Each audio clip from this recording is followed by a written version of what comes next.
Enkola ey'okuliwisa ensimbi ebitongole bya gavumenti ebyali bizikozesezza mu ngeri y'ekikumpanya y'emu ku ezo akakiiko ka Paalamenti akavunaanyizibwa kulondoola emirimu mu bitongole bya gavumenti gye yasalawo okweyambisa. Bano baasalawo okutuuka ku nkola eno oluvannyuma lw'obukiiko obw'enjawulo naddala obuvunaanyizibwa ku nsansanya y'ensimbi y'omusolo mu Paalamenti okulemererwanga okuliwisa abantu ab'enjawulo ababeera bakumpanyizza ensimbi za gavumenti era nga abaka ba Paalamenti bakomanga kubakunyiza mu bukiiko buno obwa Paalamenti nga kyokka n'ensimbi tezinunulwa.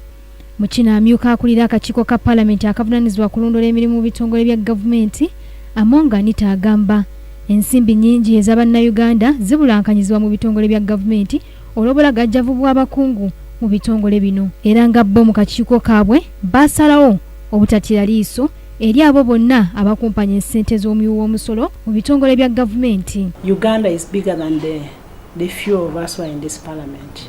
So we have to do the work for the Ugandans. When you look at UBC is for all the Ugandans. You look at UNRWA is for all the Ugandans. The money that UNRWA uses is taxpayers' money. So if we don't take a role in protecting the taxpayers' money, then we are wasted. That's why we are saying we must put Uganda first.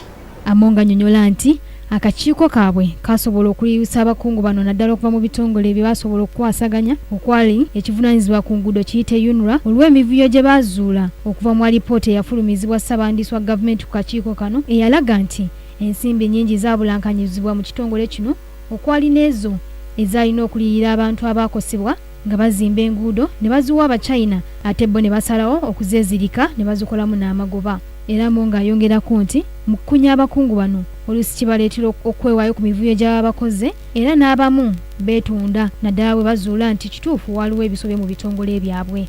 Especially when an executive director comes out and says, I am sorry, I am not going to do it again and we are going to correct these things.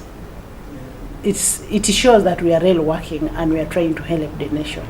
Wabula mu kunoonyereza kw'akakiiko kano bazuula nti buli kitongole kye baakwasaganyanga kyalina emisango egyekuusa ne ku by'ettaka nga ekitongole ekivunaanyizibwa ku by'ettaka ekya Uganda Land Commission nga kyekiri emabega w'emivuyo gino omuli okutunda n'okugaba ebyapa by'ettaka by'ebitongole bya gavumenti ng'era ekitongole kino kirina okunoonyerezebwako. That we've got is with the lands. ULC has done a lot of disaster to this country. Because when you look at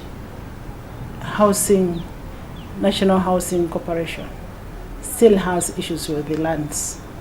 When you look at URC, it still has problems with the lands. Look at UBC, it has problems with the lands. The Uganda Lands Commission has done a lot of disservice to these institutions. It cancels their transfers, it sells their land, it does all kinds of things. We are here to call Uganda Lands Commission and understand what the problem is and how they are operating.